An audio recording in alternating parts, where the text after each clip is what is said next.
Hello children. Today let us learn how to write an analytical paragraph. Children, let me keep you informed that this academic year 2020-21 story writing, which carried 10 marks, has been replaced with analytical paragraph writing. It will appear as the fourth question in your question paper and it carries 10 marks.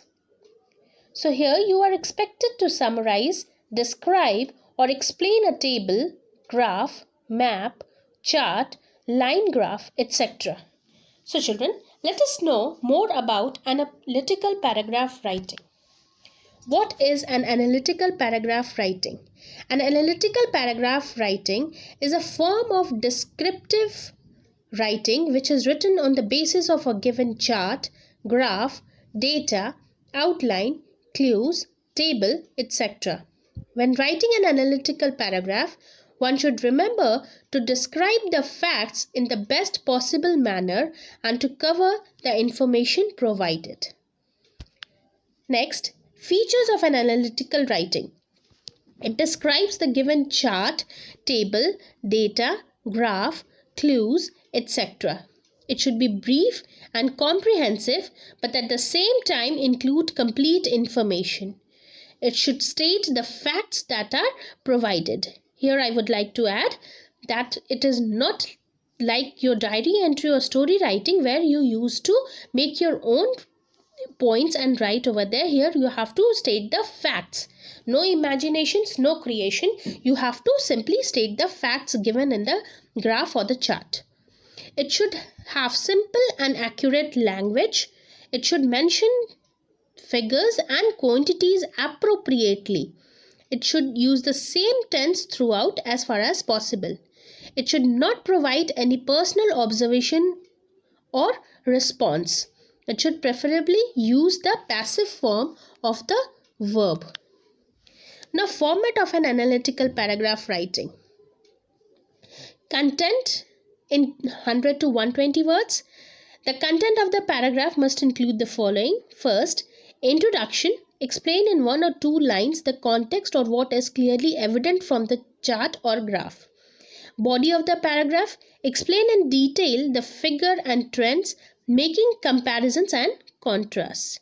Conclusion. Give the overall view or summary of the chart or graph. Now, a few points to remember. The analytical paragraph has to be written in about 100 to 120 words. So, the paragraph must use clear and crisp language along with providing complete details of the chart given in the question. We must choose wisely the important information, organize it well, state the correct facts and summarize it properly. For introduction, we can start with phrase such as the chart given below describes, the given table suggests, the line graph shows, the data given provides information about, the file chart illustrates, etc. And if the chart or the table mentions 2 different groups, we should refer to both of them in the paragraph. And lastly, stay away from the use of first person. Now, analytical paragraph can be based on maps like flowcharts, mind map, route map, process map, geographical maps, or line graph, pie graph, bar graph. Now, our analytical paragraph looks somewhere like this. Introduction, body, conclusion.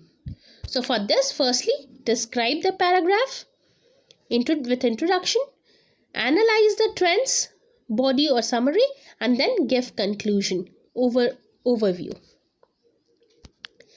Now let's start with the sample question. So let us know more about analytical paragraph writing. This is a sample question. Now, the question is, study the chart given below, which is the result of the survey conducted in public schools and government schools of Vadodara.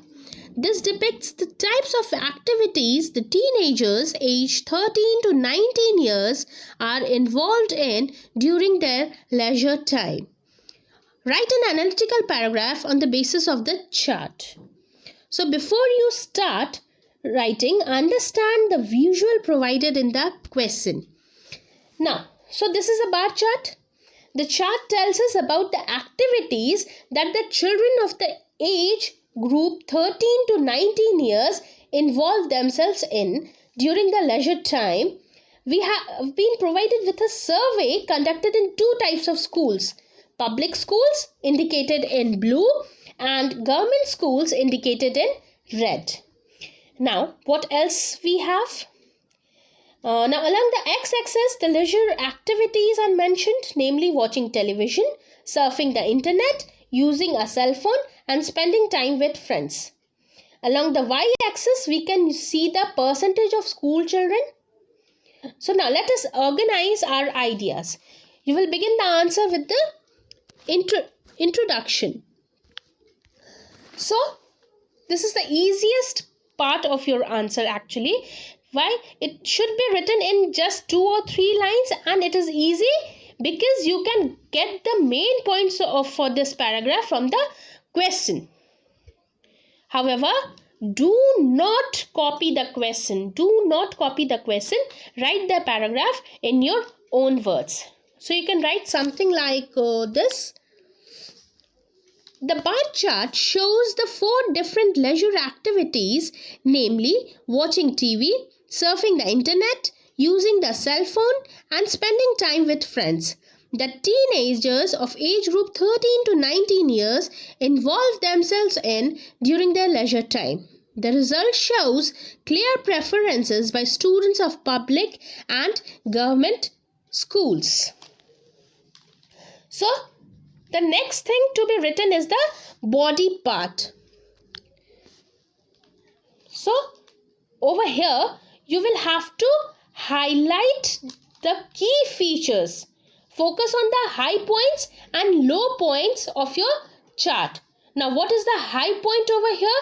Large number of students of public schools preferred surfing the net to other leisure activities, and the use of cell phone is comparatively low among the students, isn't it? So, is there anything else that catches your attention? The students of government schools spend almost the same amount of time for both surfing the net and the cell phones. So you can use the comparatives and superlatives in your answer. Mention the data, that's the numbers given in the chart. You have to make the use of comparisons or the contrast. You might lose marks if details are left out, or ensure accuracy when referring the data. So, let's move on the next part. It can be seen that almost 50% of the students from public schools spend most of their time surfing the net, making it an highest ranked leisure activity across the two groups, in contrast to those in government schools at 9%. The use of cell phones is comparatively low. Nearly 17% of the students from public schools spend their time talking on cell phones, and on the other hand, only around 9% of the students of government schools spend their time for the same activity.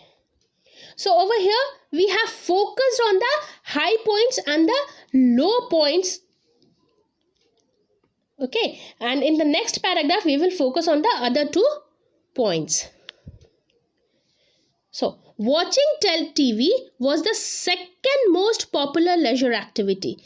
Government school students indicated higher preferences for this activity, that is 34%, 8% more than public school group. The leisure activity of enjoying with friends enjoys similar popularity with government school students at 23% and slightly higher than public school group by around 2%. So now, it's time to conclude. The conclusion can be written in 2 or 3 sentences. The sentences will summarize the subject you have elaborated on. So you can write something like this. The survey is reflective of the changing patterns of leisure activities in this modern times. Now children, here are a few questions which you can try to do on your own. This is a question of pie chart. Again, question of line graph, bar graph, and then comparative studies there. So you can try doing it.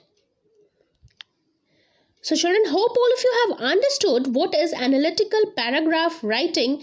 And let me be honest children, this is not something new which you are going to do. Though in English you are going to do it for the first time, but from the last many years you are doing it in maths as your data interpretation, data handling or graph. Thank you children. Have a good day.